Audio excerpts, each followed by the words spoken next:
Kali ini Salam Indonesia akan mengajak pemirsa ke salah satu desa yang ada di ujung timur Pulau Jawa, yaitu Kabupaten Banyuwangi. Kabupaten ini banyak menyimpan warisan budaya, kuliner hingga tempat wisata yang masih terjaga hingga saat ini. Tak hanya menyajikan pemandangan yang indah, kabupaten yang memiliki julukan Kota Gantung ini juga melestarikan warisan budaya seperti batik. Salam Indonesia akan mendatangi salah satu produksi batik yang masih menggunakan cara tradisional dalam pembuatannya, yaitu dengan teknik batik tulis. Tim Salam Indonesia akan berkunjung ke rumah produksi batik di Desa Banjar, Kecamatan Licin, Kabupaten Banyuwangi, Jawa Timur. Namun, sebelum sampai di lokasi pembuatan batik, kita akan disuguhkan pemandangan yang sangat memukau dan indah, yaitu hamparan sawah yang hijau. Jalanan yang kami lalui tidaklah susah, meski melewati area persawahan. Jarak tempuhnya pun hanya 15 km dari pusat kota Banyuwangi dan bisa diakses dengan kendaraan roda 2 maupun roda 4. Kami berhenti sejenak untuk menikmati karya keagungan Tuhan tersebut, sekedar merasakan kesegaran udara serta damainya alam. Nusantara memang selalu menyajikan pesona alam yang menakjubkan. Semua itu dititipkan oleh Tuhan Yang Maha Kuasa sebagai bentuk tanggung jawab kita sebagai manusia untuk terus melestarikannya. Setelah asik melihat pemandangan sawah, kami pun melanjutkan perjalanan ke lokasi pembuatan batik. Rumah produksi batik ini adalah milik Samsudin. Ia memberikan nama pada batik miliknya dengan Batik Banjarwangi. Samsudin juga bercerita tentang awal merintis usaha membatik tersebut. Jatuh bangun sudah ia rasakan hingga sempat berhenti produksi. Namun, kini usaha batik miliknya telah bangkit kembali pasca pandemi.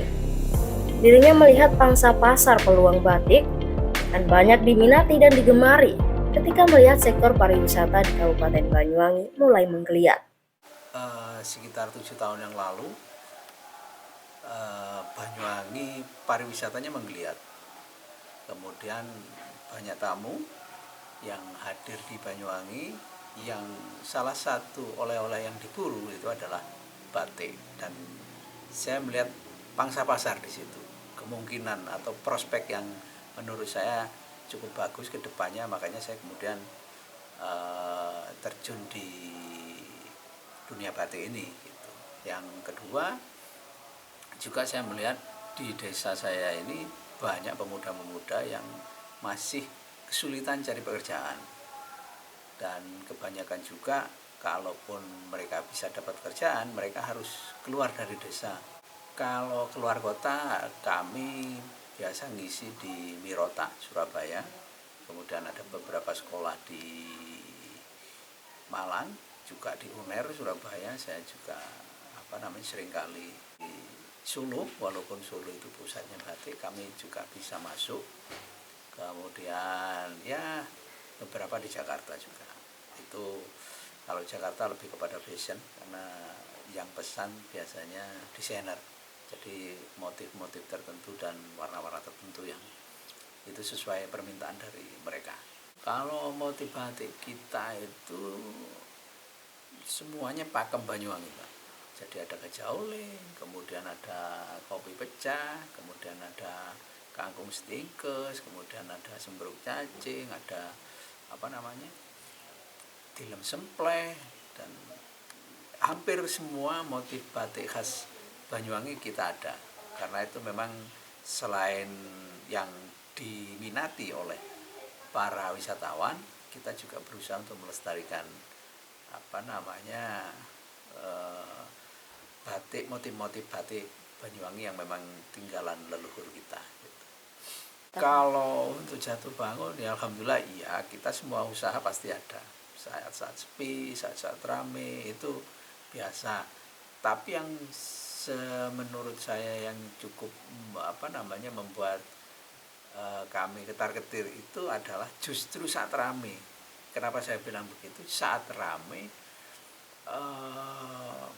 kemampuan produksi terbatas, kemudian modal terbatas.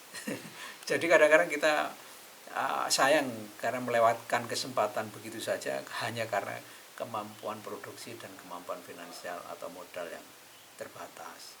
Tapi kalau untuk yang kemarin itu pandemi, itu juga jatuh lah istilahnya. Kita memang semua sepi, tetapi alhamdulillah sepinya kami tidak sampai sepi drop sama sekali. Memang 3 bulan atau 6 bulan awal itu langsung drop, kami libur itu 6 bulan.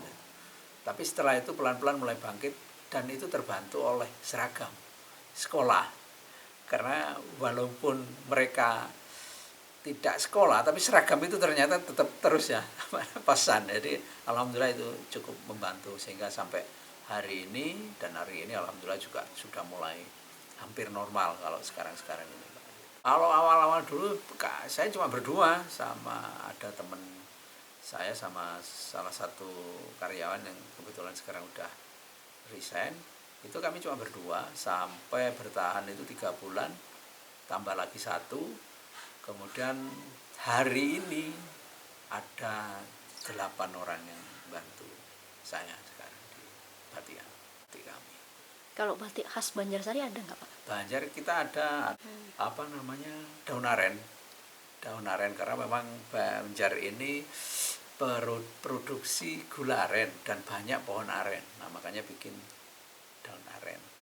Tak hanya menjadi tempat produksi batik saja, namun juga sebagai ajang edukasi bagi anak-anak sekolah yang ingin mengetahui cara-cara membatik, serta pengenalan warisan leluhur tersebut sejak usia dini. Lihatlah, para anak kecil tersebut sangat bersemangat dalam membatik. Tak ingin kalah, saya pun mengambil kesempatan untuk belajar membatik tulis. Ternyata tidak semudah yang saya pikirkan. Meskipun kita hanya tinggal mengikuti pola yang sudah ada. Tapi jangan khawatir, semua akan biasa jika terus berlatih membatik. Mari jaga dan rawat peninggalan budaya di Bumi Pertiwi, agar generasi selanjutnya tidak kehilangan identitas bangsanya. Sampai di sini dulu petualangan Salam Indonesia. Tunggu kami di episode selanjutnya. Terima kasih dan sampai jumpa.